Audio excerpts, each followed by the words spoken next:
Welkom weer eens by 'n aanbieding van die boek Johannes. Ons is hierdie week by hoofstuk 20, nog een hoofstuk oor, dan het ons om deurgetrap. So baie welkom en elkeen wat ingeskakel het, almal wat hier na kyk ook in die toekoms. Mag u seën daaruit put en mag die Here u versterk ook daardeur. Kom ons bid net saam. Vader, baie dankie vir die genade.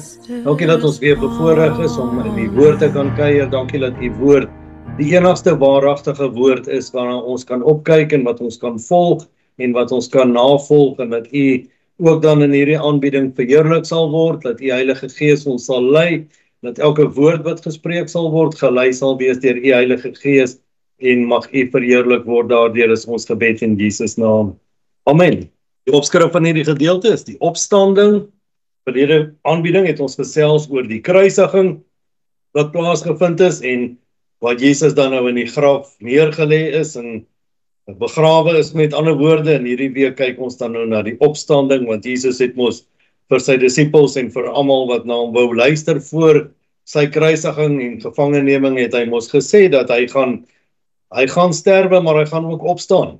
En hier het dit dan nou ook gebeur in hoofstuk 20, waar Jesus dan nou opgestaan het. Ek lees vir ons dan vers 1, wat dan sê, en op die eerste dag van die week kom Maria Magdalena vroeg, terwyl dit nog donker was, by die graf en sien dat die steen van die graf weggerol was. Baie inligting wat opgesluit is in hierdie eerste vers. Eerstens, as ons net kyk na die term graf in die ou Bybelse tyd, in Jerusalemse tyd, was dit gewoonlik, het ons mos gesê ook verlede keer, dit was iets wat uitgekap was uit 'n rots uit, en dan was dit normaalweg geseël met of toegemaak met 'n groot ronde klip wat voor of oor die ingang van die graf neergesit is om dit dan te verseël sodat elemente van buite nie sou kon inkom nie. Hierdie klippe was normaalweg baie swaar, selfs honderde kilogramme, en het meer as een persoon nodig gehad om hierdie rots dan nou voor die graf neer te sit, om dan nou met ander woorde so die graf te kon afseël. Hierdie rots kon slegs met baie moeite beweeg word. Ons sien dat die Romeine het die graf van Jesus selfs verseël, en nie net verseël nie, maar ook bewaak volgens Matteus 27 vers 66, wat eintlik die feit dat die klip nou weggerol is, net meer merkwaardig maak. Ons sien dat die eerste dag van die week, wat daar verwys word as die Sondag, het na die Sabbat begin volgens die Joodse tydsberekening. Bereken hulle dit mos van son onder tot weer son onder. Maria het dus baie vroeg Sondagoggend, nog voor dagbreek, by die graf aangekom, met die doel om seker die salfproses van Jesus dan nou voor te sit. Ander evangelies noem dat daar meer as net Maria Magdalena by die graf was, maar onder andere ook dan Maria, die moeder van Jakobus, Salome en dan ook Johannes. Ander evangelies verduidelik ook dat die Romeinse wagte het die graf bewaak, buiten die feit dat hulle die groot klip daarvoor gerol het en dit verseël het, het hulle ook daarvoor gewaak of daarby gewaak. En ons sien dat die Joodse leiers, onder andere die owerpriesters en die fariseërs, was bang dat Jesus se disippels die liggaam van Jesus sou steel en vir die mense dan sou verkondig dat Jesus opgestaan het. Want hulle het mos onthou dat Jesus self gesê dat hy op die derde dag sou opstaan, en as 'n voorkomingsmaatreël het hulle dan hierdie graf geseël en hulle selfs wagte daar gestel om Jesus dan nou te bewaak teen sy volgers wat hom dan nou sogenaamd sou kom steel deur die loop van die nag. Ons sien dat hulle die graf verseël en bewaak om die waarheid dan nou stil te hou, en juist daardeur het hulle die opstanding nog meer geloofwaardig gemaak. Die feit dat Jesus opgestaan het te midde van die graf wat geseël is en te midde van die wagte wat daar gestaan het, het hy opgestaan, en dit maak die opstanding dan nou soveel meer geloofwaardig.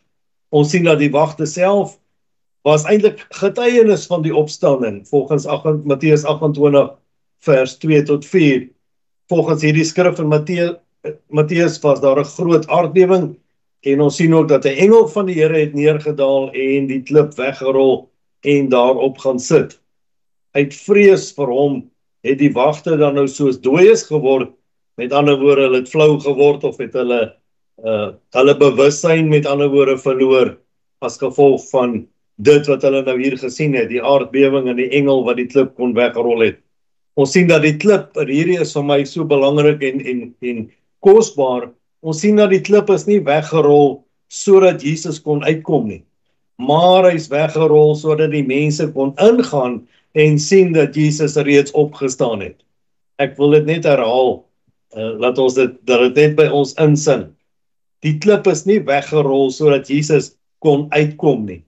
Die klip is weggerol sodat die mens kon ingaan en kan sien dat Jesus opgestaan het. Die krag van die opstanding was nie beperk deur 'n klip of 'n graf nie, maar deur die werk van God die Vader.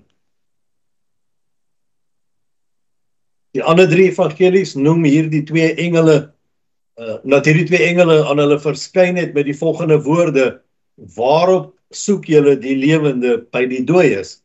Hy is nie hier nie, hy het opgestaan soos wat hy gesê het. Die engele het ook aan hulle die opdrag gegee om hierdie opstandingsboodskap aan die disippels te gaan verkondig en aan hulle te sê om na Galilea te gaan en daar vir hom te wag. Vers 2 sien ons dat Maria Magdalena hardloop toe en kom by Simon Petrus en by die ander disipel vir wie Jesus lief gehad het, en ons weet mos uit die geskiedenis, dit was Johannes, en sê vir hulle het die Here uit die graf weggeneem en ons weet nie waar hulle hom neergelê het nie. Ons sien hier 2 dinge gebeur: vrees en blydskap vul hulle en hulle hardloop om die disippels te gaan vertel, die graf is leeg, Jesus het opgestaan.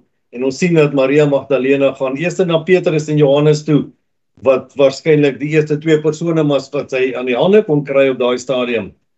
Toe gaan Petrus en die ander disipel, weer eens, dis Johannes, hulle gaan uit en kom by die graf, en die 2 het saam gehardloop, en die ander disipel het vooruit gehardloop, vinniger as Petrus, en eerste by die graf gekom. Ons sien hier dat beide Petrus en Johannes het na die graf gehardloop, maar Johannes, wat op daai stadium omtrent 20 plus jaar jonger as Petrus was eerste by die graf, weens die feit dat hy jonger as Petrus was, en vir geen ander rede as dit nie. Hy kon maar net vinniger hardloop as gevolg van sy ouderdom, of feit dat hy jonger is as Petrus. En terwyl hy neerbuk, sien hy die doeke lê, maar hy het nie ingegaan nie. En toe kom Simon Petrus agter hom aan en gaan in die graf in en sien die doeke lê. Omdat Johannes 'n persoon was wat meer terughoudend was en redelik stil was, het hy afgekyk en ingeloer, maar nie ingegaan in die graf nie. En die teendeel is, hier kom Petrus wat maar 'n ekstrovert is, en hy is impulsief en vurig van geaardheid en voorvarend van aard, en hy kon homself nie tevrede stel deur net buite te staan en in te loer nie, maar hy het binne in die graf ingegaan om te gaan kyk wat daar aangaan. Albei was diep aan ons Here Jesus verbonde, maar elkeen tree op volgens sy eie kenmerkende persoonlikheid. En dit is baie belangrik vir kinders van die Here om op te tree volgens jou eie persoonlikheid en om nie op te wil tree volgens 'n ander persoon se persoonlikheid nie. Hier het ons gesien dat 2 verskillende persone, Johannes en Petrus, elkeen met sy eie persoonlikheid, en ons sien ook dat hier by die graf tree hulle op volgens hulle persoonlikheid. Vers 7, en die doek wat op sy hoof was, sien hy nie by die doeke lê nie, maar opgerol op een plek afsonderlik. Hier sien ons ook self dat die voorsienigheid van God het selfs in hierdie kleinste detail binne in die graf van 'n doekie wat opgevou lê, na vore gekom. Hier sien ons dat die leuns van die owerpriesters word eintlik hier weerspreek, en die feit dat die owerpriesters dan nou beweer het dat iemand het Jesus se liggaam kom steel, hou nie water in hierdie gedeelte nie, want Wie sal nou 'n liggaam kon steel en dan van die verbande of die doeke wat om die liggaam gedraai is, nou afrol en netjies opvou en op 'n plekkie sit. So dit maak nie eers sin nie. Die opgerolde kopdoek wys dat Jesus nie net opgewek is nie, maar in beheer was van sy eie opstanding. En ek wil hê ons moet verstaan dat hy het opgestaan uit homself deur die krag van God. En jy kan gaan lees in Johannes 10 vers 17 en 18, kan jy 'n nota maak en ek gaan dit sommer vir u vinnig voorlees ook hier. Hy sê, daarom het die Vader my lief, omdat ek my lewe aflê om dit weer op te neem. Niemand neem dit van my af nie, maar ek lê dit uit myself af en ek het mag om dit af te lê en ek het mag om dit weer op te neem. Hierdie gebod het ek van my Vader ontvang. Baie belangrik om te weet dat Jesus het mag gehad om homself op te wek deur die krag van sy Vader. En hier is 'n baie kosbare verhaal rondom die doek wat opgevou lê. In die oudtydse geskiedenis is beweer dat wanneer die huisheer aan tafel sou sit, die tafel is dan nou vir hom klaar voorberei en gedek deur sy slawe of sy werkers, dan sou daar 'n doek gelê het wat opgevou was. En soos wat hierdie heer dan nou geëet het, sou hy hierdie doek gebruik het as 'n tipe van 'n servet om sy mond mee af te vee en sy hande mee af te vee. En dan as hierdie huisheer besluit het, hy het nou genoeg geëet, hy's klaar, hy's versadig, dan sou hy die doek opgevrommel op die tafel laat lê en hy sou opstaan en wegbeweeg. Maar as hy nie klaar geëet was nie en besluit hy wil gou 'n draai loop om ietsie te gaan doen, dan sou hy hierdie doek netjies opgevou het en op die tafel neergesit het as 'n teken vir die bediendes of die slawe dan nou, hy is nie klaar geëet nie, hy gaan net iets anders doen, ek kom terug om verder te kom eet. En hier is dit presies wat gebeur het. Hierdie doek is waarskynlik deur Jesus self opgevou en daar neergesit as 'n teken vir die disippels en hulle wat ingekom het om te kom sien, hier lê 'n doek wat opgevou is, wat beteken Jesus is nie weg nie, hy kom terug, prys die Here. Vers 8, daarop ook die ander disippels wat eers by die graf gekom het, ingegaan en hy het gesien en geglo. Johannes gaan ook in nadat hy Petrus se bravade sien, en die heel eerste Christene het nie in die opstanding geglo omdat die graf leeg was nie, maar hulle het in die opstanding geglo omdat hulle die opgestane Jesus daarna gesien en ontmoet het. Vers 9, hulle het nog nie die skrif verstaan dat hy uit die dode moes opstaan nie.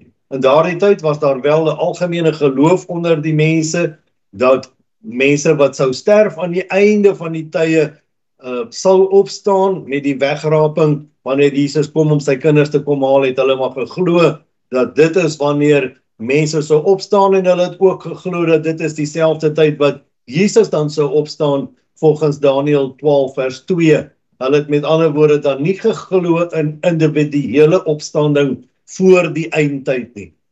Daarop het self Jesus se volgelinge nie begryp dat die Messias persoonlik sou opstaan nie, maar hulle het ook verwag dat hy wel sou opstaan, maar eers aan die einde van die dag, wanneer die res van die mense dan nou opgewek sal word tydens die wegraping.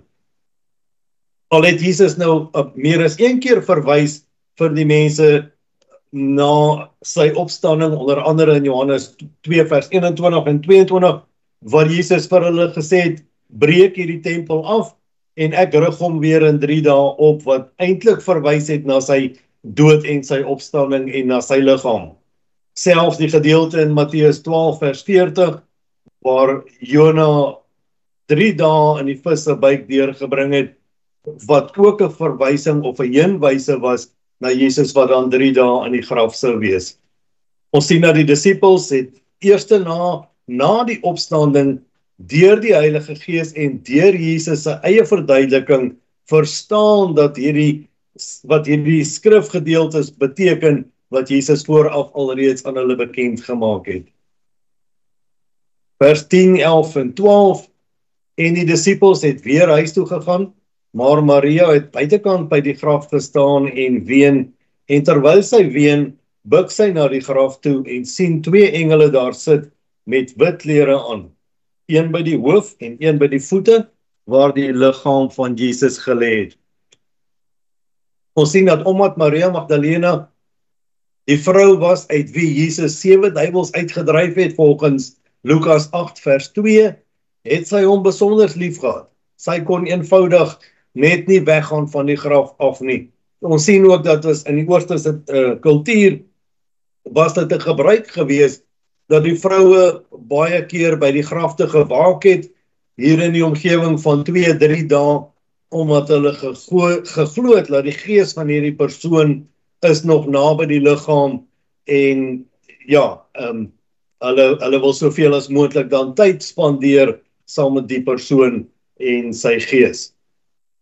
Die 2 engele sit, een aan die hoof en een aan die voete, en u sal nou opmerk hier dat dit verwys ook na die 2 gerubs wat op die versoendeksel van die ark was in Exodus 25 vers 18 en 19.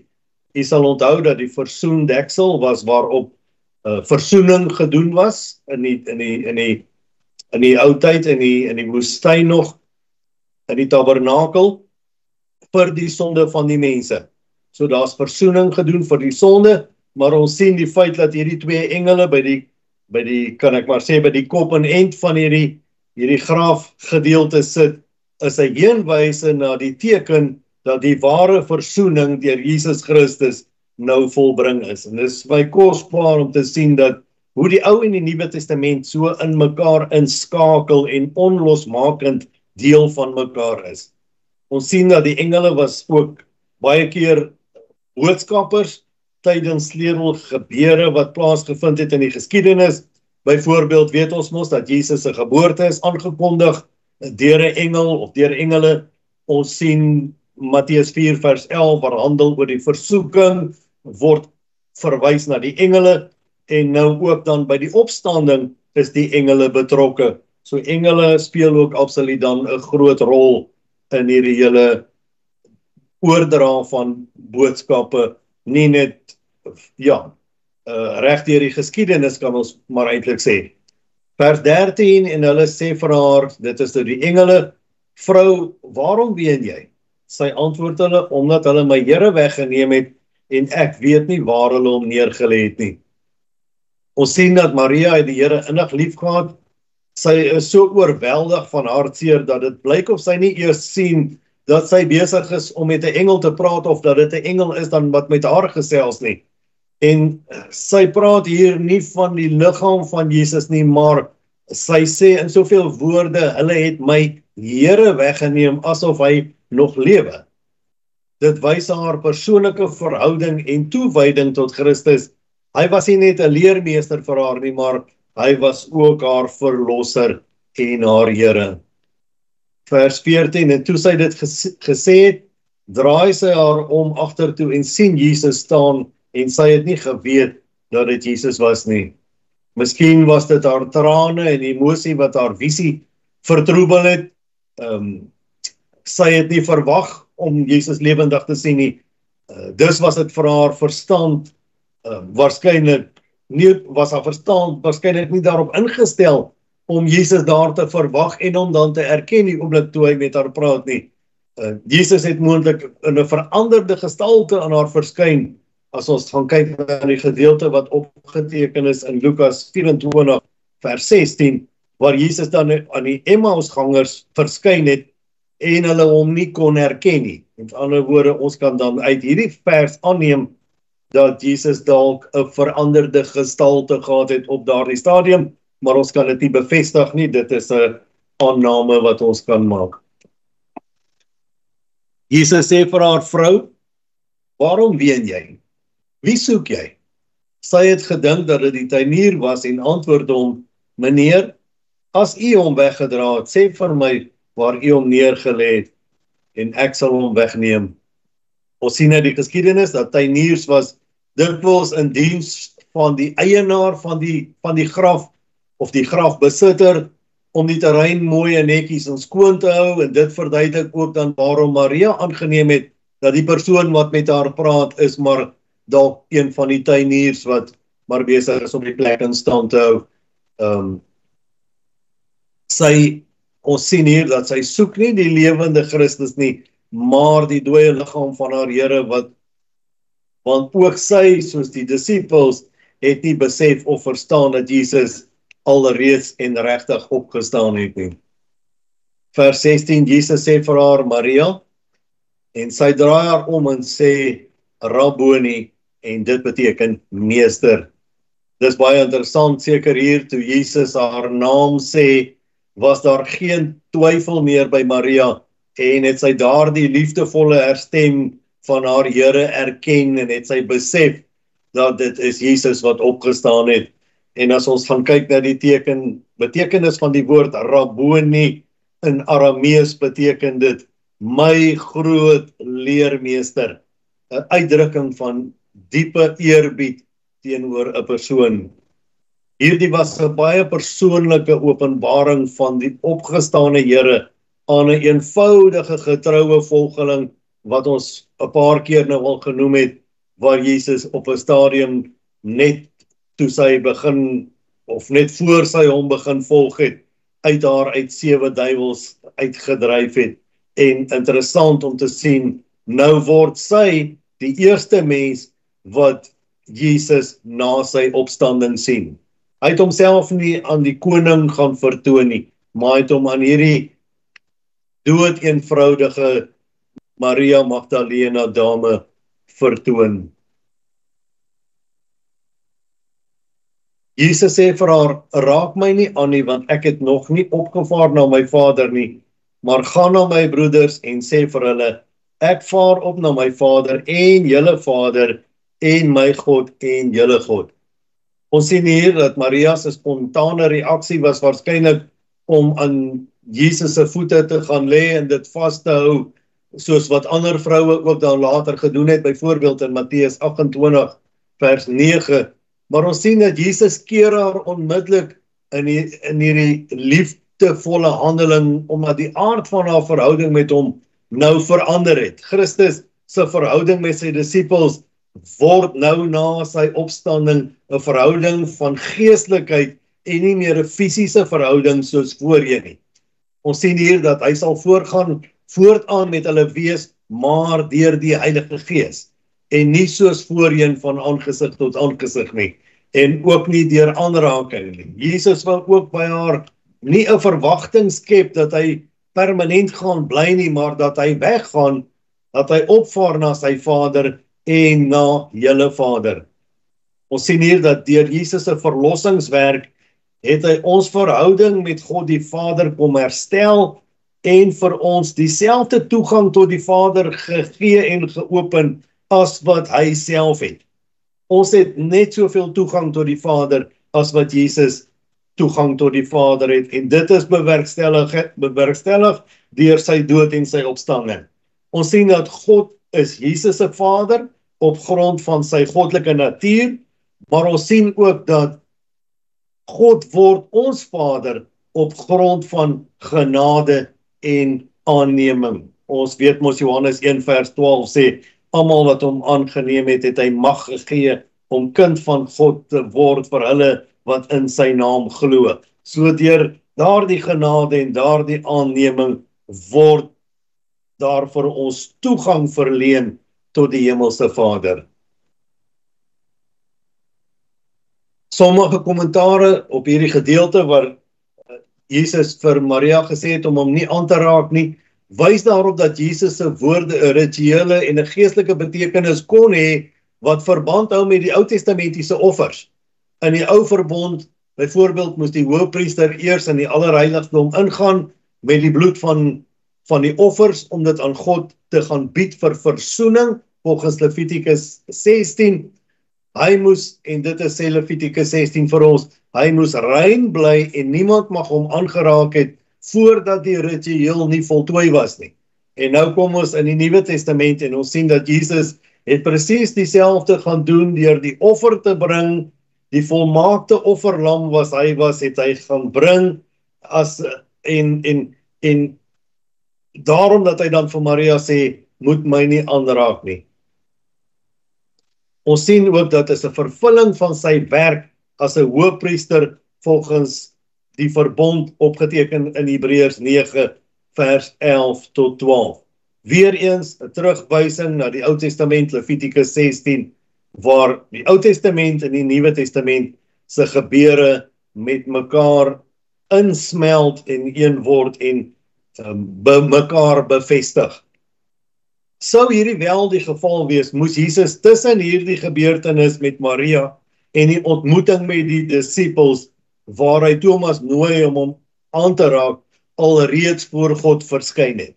So ons glo dat as dit die geval is, het Jesus dan voor God verskyn en hy die volle versoening is vervolmaak en hy is dan in so mate teruggestuur en kon hulle hom dan aanraak na hierdie geval. Maria Magdalena het aan die disippels gaan vertel dat sy die Here gesien het en dat hy dit vir haar gesê het. Ons sien Maria gehoorsaam Jesus se opdrag onmiddellik. Sy gaan om te vertel wat sy gesien het en gehoor het. En hier's baie interessant, sy word die eerste boodskapper van die opstanding. Sy eerste evangelis, Maria Magdalena. Hierdie eer wys dat God dikwels diegene gebruik wat deur mense as onbelangrik beskou word. Ek meen, as ons van mekaar moet eerlik wees vandag, as ons na 'n persoon kyk wat 7 duiwels sou hê, dan sal ons selfs nadat hy vrygemaak is van die duiwels, sou die mens nog soos wat die mens maar is, sy persoonlike idee oor die persoon hê. Maar hier kom Jesus en hy dryf hierdie duiwels uit en sy, Maria Magdalena, word die eerste een wat die blye boodskap van Jesus Christus se opstanding verkondig aan die disippels. Haar getuienis was die begin van die verspreiding van die blye boodskap dat Jesus opgestaan het en dat hy lewe. Ons sien dis betekenisvol ook dat 'n vrou die eerste evangelis van die opstanding is. Dit breek die sosiale norme van daardie tyd, want jy moet onthou, en ons het daaroor gepraat in die begin van Johannes, dat vrouens was in die Ou Testamentiese tyd en selfs in die begin van die Nuwe Testamentiese tyd was nie gesien of geag nie, en selfs as hulle in die hof moes getuig het, sou hulle getuienis nie eens baie keer aanvaar word nie. Hier kom Jesus en hy gebruik 'n vrou om die eerste boodskap van die blye boodskap van die evangelie te verkondig. Hierdie daad wys ook dat Christus die onderskeid tussen man en vrou in 'n geestelike roeping verander en dit verdwyn het volgens Galasiërs 3 vers 28 wat vir ons sê dat daar is dan nou meer geen man en onderskeid tussen man en vrou en teen slaaf en vryman ensovoorts nie. Hier kom Jesus en hy vat wat die menslike reëls is, vat hy en hy neem dit weg en hy openbaar homself net ook daardeur. Vers 19, en toe dit aand was op daardie eerste dag van die week en die deure waar die disippels vergader het, uit vrees vir die Jode gesluit was, het Jesus gekom en in hulle midde gaan staan en aan hulle gesê, vrede vir julle. En nadat hy dit gesê het, wys hy hulle sy hande en sy sy, en die disippels was bly toe hulle die Here sien. Weereens die eerste dag van die week, naamlik Sondag, dit is 'n vroeë Christelike gebruik om die opstanding op die dag na die Sabbat te vier, wat dan nou die Sondag sou wees, wat later ook 'n normale kerklike gebruik sal wees om op 'n Sondag 'n rustdag te hê en op 'n Sondag aanbidding aan die Vader te bring. Die feit dat daar geslote deure was as gevolg van die feit dat die disippels bevrees was vir wat die Joodse owerhede aan hulle kon doen. Dit weerspieël ook die politieke en sosiale gevare wat die volgelinge van Jesus ervaar het kort na die kruisiging. En wat baie interessant is van hierdie gedeelte in vers 19, u sal merk daar dat Jesus nêrens, of daar word nie genoem dat hy ergens aan die deur geklop het om toegang te verkry.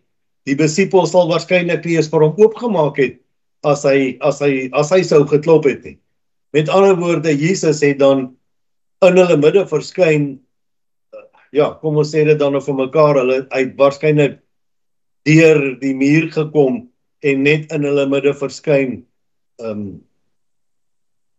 iets om oor na te dink. En Jesus kom en terwyl dat hierdie disippels van hom in benoudheid is, want hulle is bang, hulle word vervolg en hulle is bang, hulle kan op dieselfde pad as Jesus stap. Kom Jesus en hy staan hier in hulle midde en aan die einde van vers 20 sê hy vir hulle hierdie woorde, vrede vir julle. Hier sien ons ook in die woord van die Here is die eerste boodskap van vrede verkondig deur Jesus Christus self.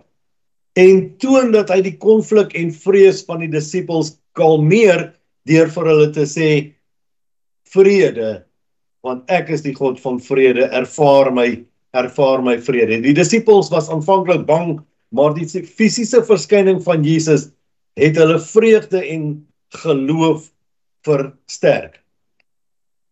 Ons sien ook dat die wys van sy hande en sy sy is 'n bewys van sy kruisiging en opstanding, sodat daar nie twyfel by hulle is nie, en bevestig dat dit dieselfde Jesus is wat gekruisig is, en dieselfde Jesus wat opgestaan het. Daar's geen gees of illusie of iets anders nie, maar dat dit werklik Jesus Christus is, met wie hulle 'n pad gestap het tot sover.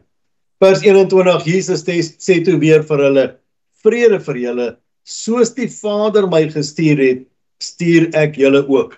En nadat hy dit gesê het, blaas hy op hulle en sê vir hulle, ontvang die Heilige Gees. Jesus bevestig weer die boodskap van vrede en gee ook aan sy disippels 'n opdrag of 'n missie. Hulle word uitgestuur van hierdie oomblik af, soos wat hy gestuur was, stuur hy nou sy disippels uit om te gaan doen wat hy gedoen het, en dit is om die evangelie van hierdie blye boodskap te gaan verkondig. Hulle is met ander woorde nou verlengstukke of voorsetters van Jesus se werk hier op aarde. En 'n interessante ding is dat Jesus blaas op hulle wat 'n heenwyse is, of 'n wyse is na die Heilige Gees wat in elke gelowige kom wanneer ons Jesus Christus aanneem as ons verlosser en ons saligmaker. So die oomblik toe Jesus op hulle blaas, wys dat die Heilige Gees nou persoonlik en intiem by elke gelowige kan wees. Die Heilige Gees word 'n lewende krag vir hierdie sending. Wat 'n sending? Om die blye boodskap van Jesus Christus te verkondig, om te sê dat die graf is leeg en die doeke lê uit opgestaan. In die Ou Testamentiese tyd het God in Adam die asem van die lewe geblaas in Genesis 2, nadat hy hom gevorm het en Adam het 'n lewende siel geword. Hier sien ons in vers 22 dat Jesus blaas op die disippels om die Heilige Gees te ontvang vir 'n geestelike geboorte, of wat ons ken volgens Johannes 3 as wedergeboorte. Toe Nikodemus by Jesus kom en vra, wat moet ek doen om gered te word? Toe sê Jesus vir hom, as jy nie weer gebore word nie, kan jy die koninkryk van God nie beerwe nie. Hierdie handeling simboliseer die inwonende teenwoordigheid van die Heilige Gees in ons wat sy kinders is. Ons moet dan vol van lewe en vol van krag wees, want dit is wat Jesus Christus in ons ingeblaas het, oor ons geblaas het by wedergeboorte. Ek moet ook net noem dat dit is nie die gawe van die Heilige Gees volgens 1 Korintiërs 12 nie, hierdie is absoluut heenwyse na die wedergeboorte. Vers 23, as julle die mense hulle sonde vergewe, dan word dit hulle vergewe. As julle die mense hulle sonde hou, dan is dit gehou. In die Joodse tyd sou mense nie self die mag gehad het om sonde te vergewe nie. Net God kon dit doen. Hierdie uitspraak van Jesus gee met ander woorde die disippels 'n nuwe rol en die autoriteit om in die naam van Christus Jesus kragte uit te oefen en ook dan mense te vergewe wat vergifnis vra. Hierdie vers wys die gesag van die disippels in die bediening van versoening. Nie in hulle eie mag nie, maar as verteenwoordigers van Jesus, want hy het hulle mos nou toegerus, hy het hulle uitgestuur met die opdrag. die gesag om te vergewe of nie te vergewe nie, is 'n geestelike mandaat wat Jesus hulle gegee het, wat beteken dat Jesus vir hulle toestemming gee om hierdie funksie namens hom te verrig. Die disippels is nie net 'n instrument is net die instrument in God se werk. Die versoening self kom van God af en nie van die mens af nie. Ek wil hierdie net herhaal, is baie belangrik.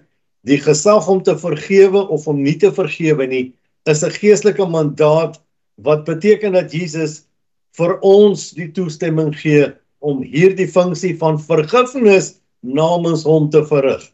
So dit beteken dat wanneer iemand na my toe kom en hy vergifnis vra, wat sê die woord van die Here, as iemand na die Here toe kom en vergifnis vra, sal die Here hom vergifnis gee. Met ander woorde, as ek en jy dan 'n verlengstuk is en iemand kom vra by ons om vergewe te word, dan moet ons hom vergewe soos wat Jesus ons sou vergewe het. En hy sê dit in die gebed wat hy vir sy disippels geleer het.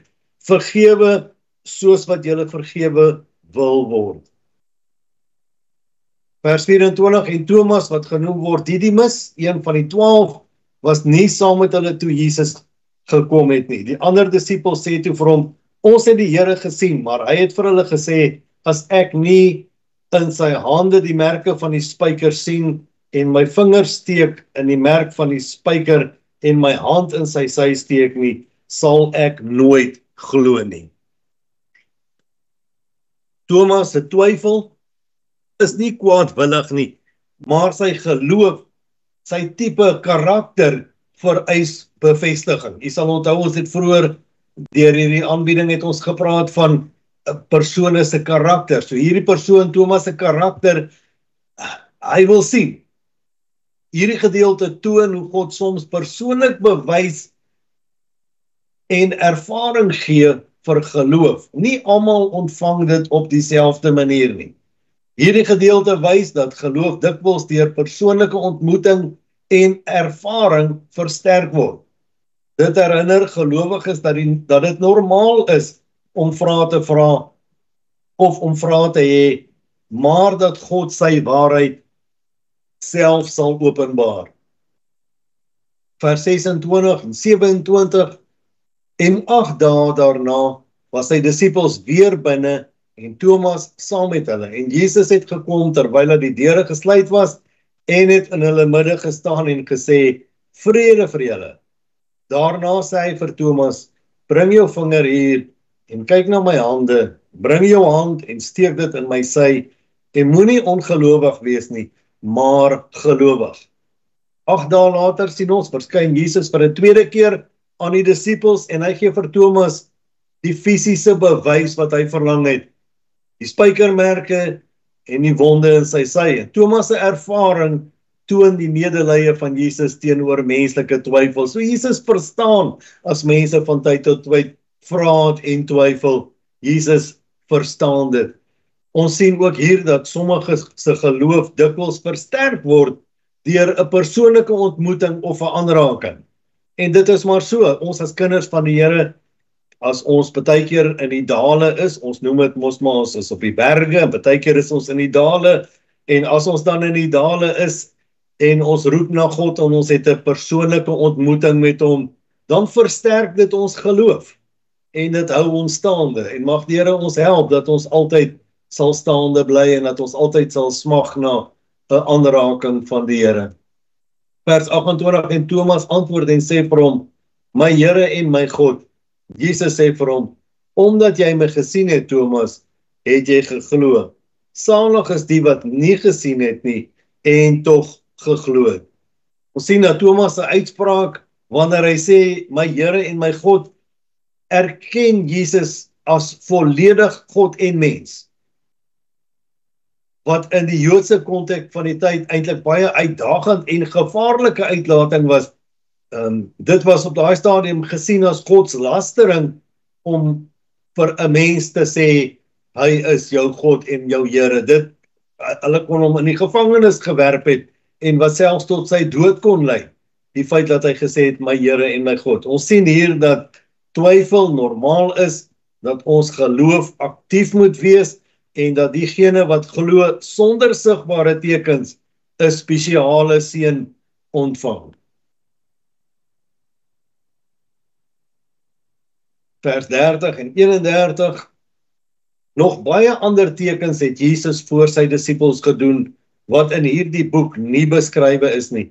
Maar hierdie is beskrywe, dat julle kan glo dat Jesus die Christus is, die Seun van God, en dat julle deur te glo die lewe kan hê in sy naam.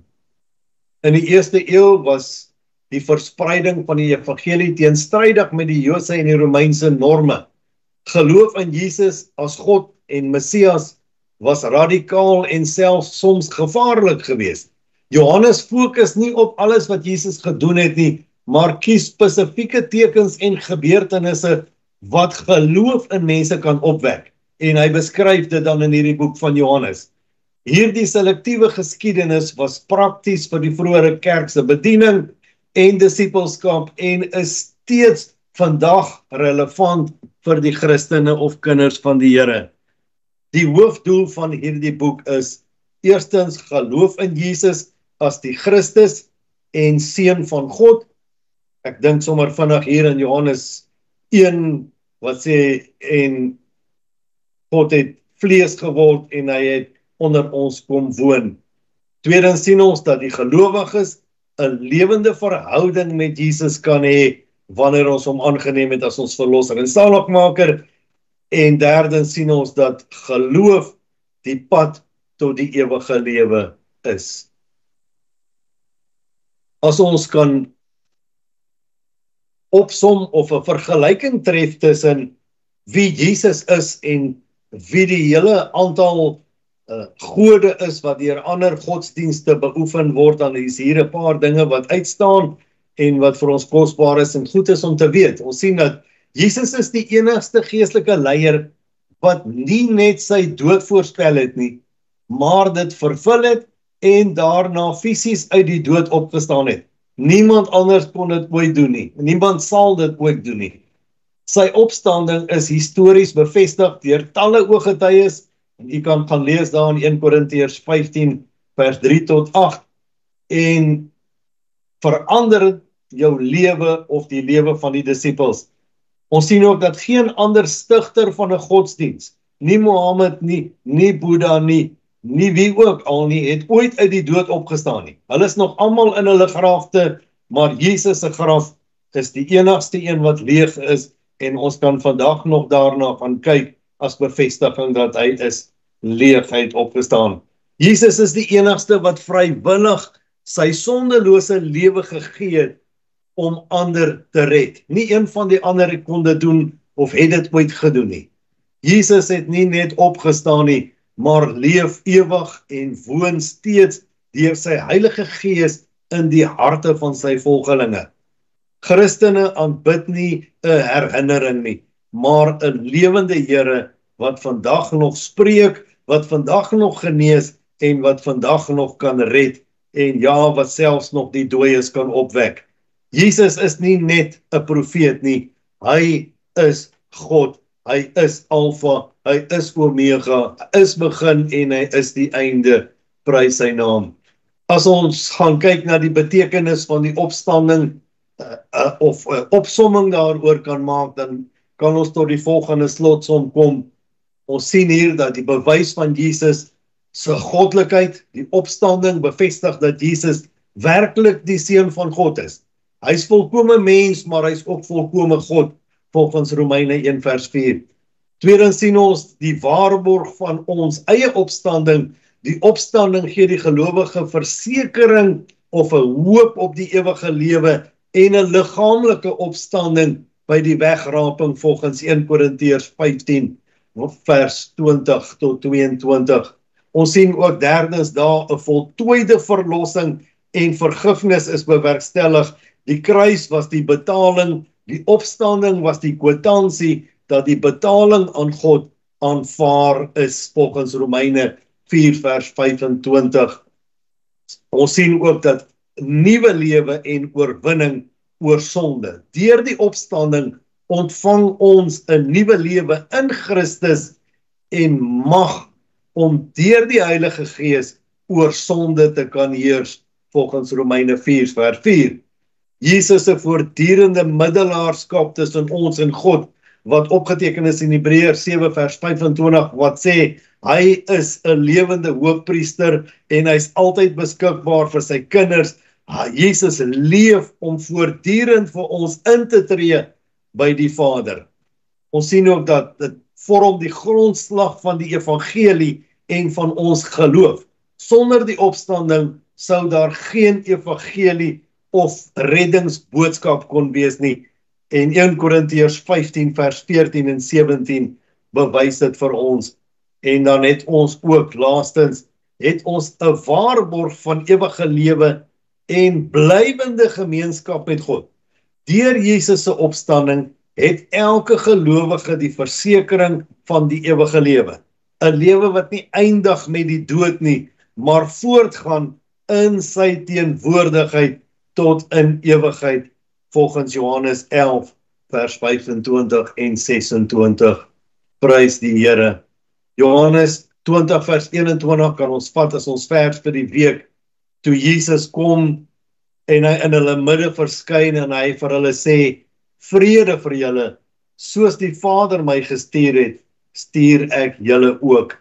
En dit is ook dan die opdrag wat hy vir sy disippels gegee het, waarvan ek en jy deel is. Prys sy wonderlike naam. Volgende week as ons gespaar is, die slothoofstuk Johannes 21, die verskyning van Jesus by die see van Tiberias. Kom ons bid net saam. Vader, baie dankie vir hierdie kosbare woord wat ons kon deurtrap en kon ondersoek en met mekaar kon deel. Dankie dat u nie net gesterwe het nie, maar dat u opgestaan het en dat u lewe en dat die bewys in die vorm van 'n graf daar is en dat ons vandag nog daarna kan kyk en u vir ons volkome oorwinning en vrede bewerkstellig het en ons kunskap kan kry en ons gered kon word deur daardie wonderlike gebeurtenis tydens die kruisiging en die graf en die opstanding. En ons eer u daarvoor. My gebed is dat elkeen wat hierna kyk en luister, geseën en gesalf sal wees in die wonderlike naam van Jesus. Amen.